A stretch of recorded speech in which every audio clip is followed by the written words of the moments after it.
Good morning, students. Class 10. I have taken today English Reader book Golden Race, in which we are going to start the second chapter on page number 21, naming on violence.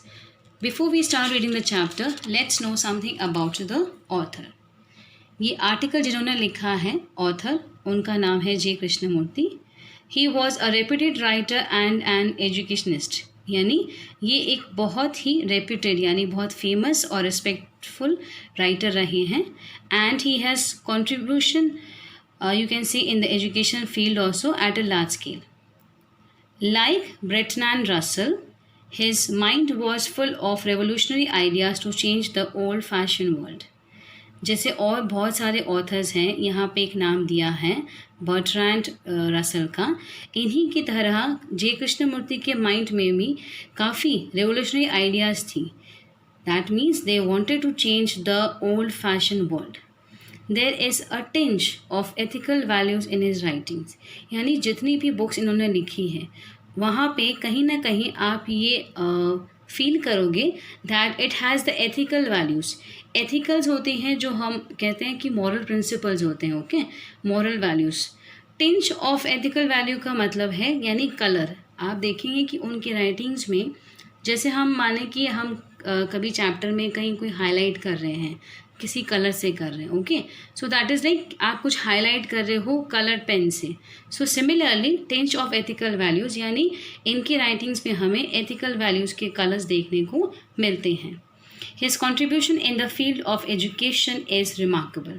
यानी हम कह नहीं सकते how much we are lucky to have him as an author. Under Krishnamurti Foundation, many educational institutions are functioning which are devoted to build up a generation of brilliant students and academicians.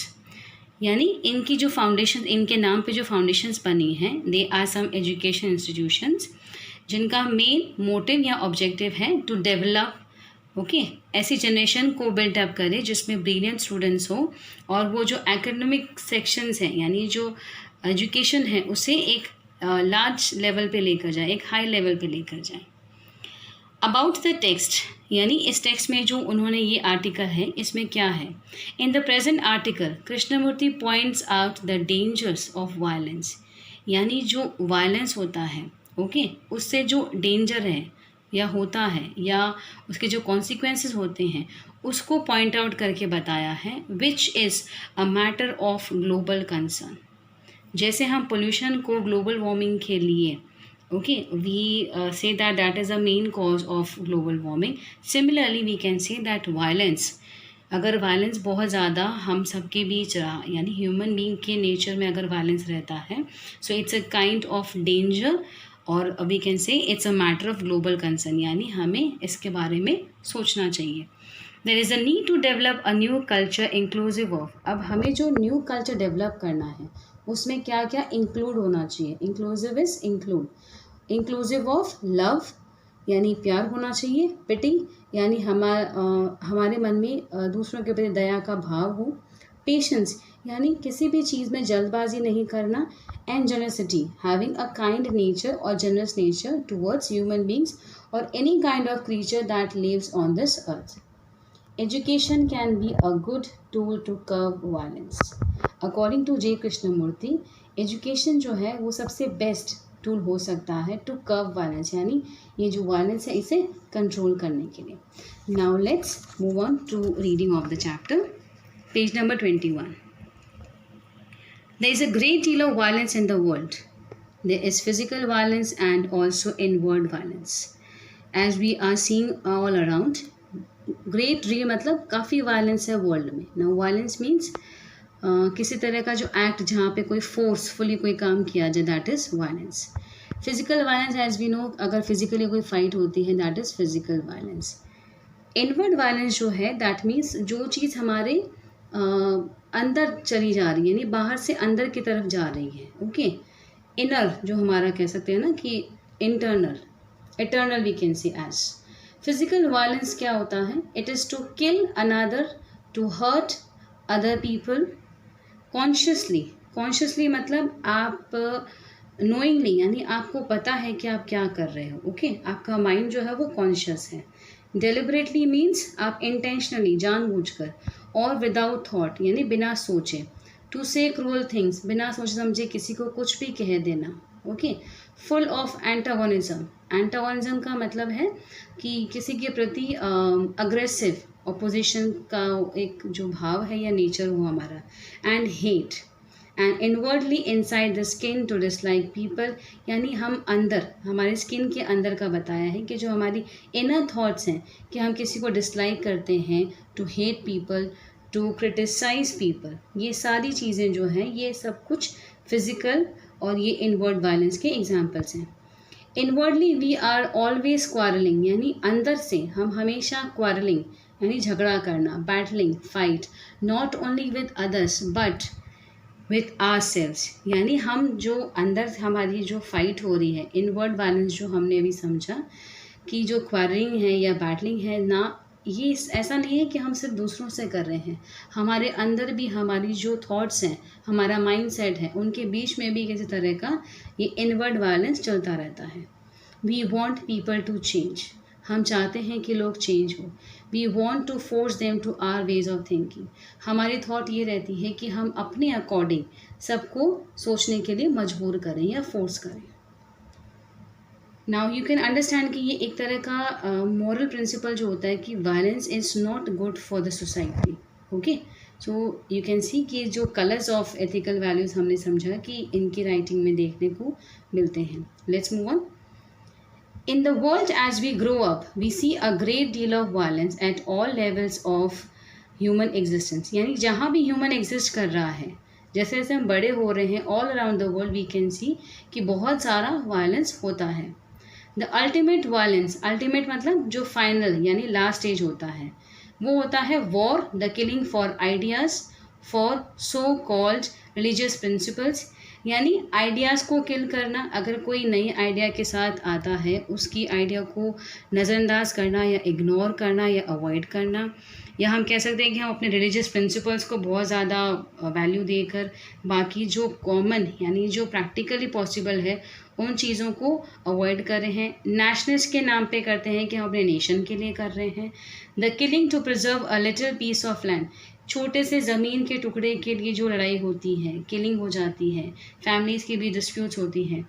To do that man will kill, destroy, maim and also be kill himself, यानी इन सब चीज़ों के लिए इंसान जो है वो दूसरों को भी किल कर रहा है, चीज़ों को डिस्ट्रॉय कर रहा है, और मेम का मीनिंग यहाँ पे दिया हुआ है, it's like causing injury, okay, यानी वो दूसरों को भी चोट पहुंचा रहा है, और इस वायलेंस के दौरान अगर वो खुद भी मर रहा है तो उसे उस बात का अफसोस नहीं है। There is enormous violence in the world, हम देख सकते हैं कि लार्ज स्केल में वायलेंस है वर्ल्ड में। The rich wanting to keep people poor and the poor wanting to get rich and in the process hating the rich, यानी जो रिच हैं वो पुअर्स को हटाना चाहते हैं, जो पुअर्स हैं वो रिच होना चाहते हैं, इसलिए वो जो रिच पीपल हैं उन्हें हेट करते हैं। And you being caught in society are also going to contribute to this, that means you as an individual, या मैं अपनी बात करूँ या हम सब, अगर हम इस सोसाइटी के अंदर इस वायलेंस की जो थॉट्स है इसके बीच में पकड़े गए, सोसाइटी में कॉट इन सोसाइटी, हम भी, हमारा भी कंट्रीब्यूशन ऐसा ही रहेगा कि हम भी ऐसे ही कुछ एक्टिविटीज़ करेंगे। There is violence between husband, wife and children. There is violence, antagonism, hate, cruelty, ugly criticism, anger. All this is inherent in man. Inherent का मतलब है कि हम जो इनबॉर्न है, यानी पैदाइश के साथ ही हमारे अंदर इस तरह के भाव हैं, okay. Inherent in each human being, यानी हर इंसान में ये फीलिंग है। It is inherent in you, यानी आपके अंदर भी हो सकती है, मेरे अंदर भी हो सकती है। And education is suppose to help you to go beyond all that, not merely to pass an examination and get a job. अगर हम इसमें एक सबसे बड़ी डिफेंडिंग शील्ड माने तो दैट इज़ द एजुकेशन। ये एजुकेशन ही है जो हमें इन सब से बियॉन्ड यानी इनसे दूर ले जाएगी।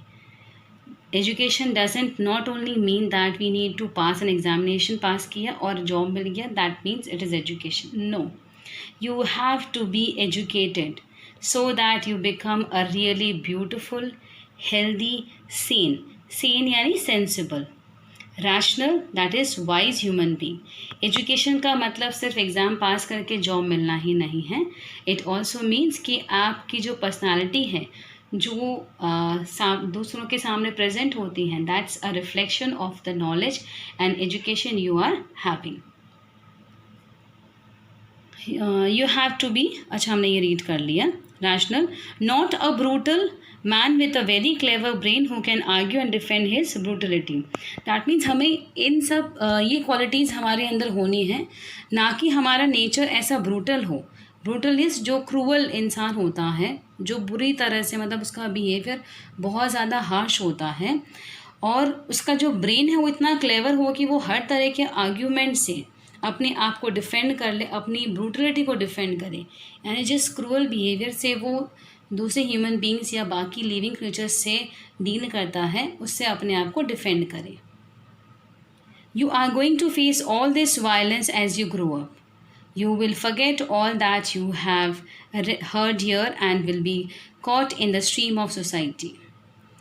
आप सब इन चीज़ों को, यानी इस तरह के वायलेंस को फेस करेंगे जैसे जैसे आप बड़े होंगे, और हो सकता है कि जो कुछ आप यहाँ सुन रहे हैं उन चीज़ों को आप भूल जाएं और सोसाइटी के अंदर जो चल रहा है उसी के अंदर आप सोसाइटी में मिक्स हो जाएं, और ऐसा ना हो कि सोसाइटी में जो वायलेंस चल रहा है आप उसको फॉलो करने लगे.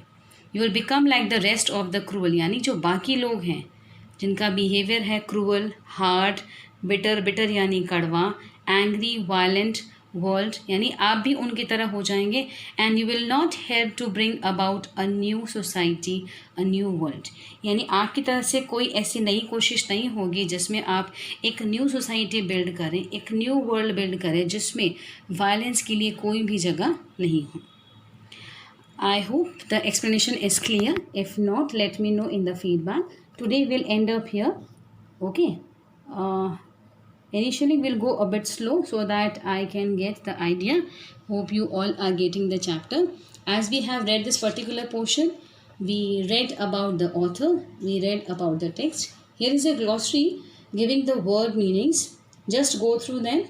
और सबसे अच्छी बात यहाँ पे है कि ईच वर्ड इज़ मैंशन कि वो नाउन है, एडवर्ब्स हैं, एडजेक्टिव्स हैं या वर्ब्स हैं. Okay, it becomes easy for you to understand. We have some word meanings on page number 24 also. Just go through them. I am not asking you to write them. Go through the chapter. If you feel like, move on reading the chapter also. And if you have any queries, let me know in the feedback. Thank you, class.